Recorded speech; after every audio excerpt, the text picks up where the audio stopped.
la matière a été regroupée en 4-5 articles au sein du code pénal, alors qu'avant, il fallait que le juriste aille rechercher dans la bonne législation, il y en avait 4 ou 5 différentes de mémoire, l'infraction concernée en fonction du critère protégé qui était concerné.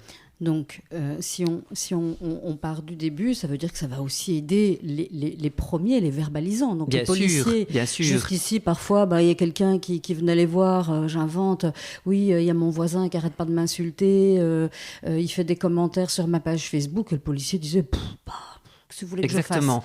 je fasse. Et c'est un avantage crucial parce que la première difficulté de cette matière, c'est que les services de police n'identifient pas directement qu'il s'agit d'une infraction à caractère discriminatoire.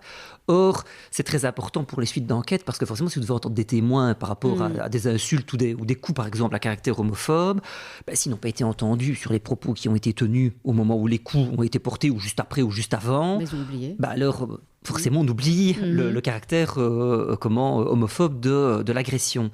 Et donc, l'idée aussi de tout regrouper dans le code pénal, c'est d'attirer l'attention, évidemment, et des services de police et puis des magistrats et des avocats évidemment sur ce point de la législation qui est effectivement important, notamment en ce qui concerne les conséquences pour la peine aussi.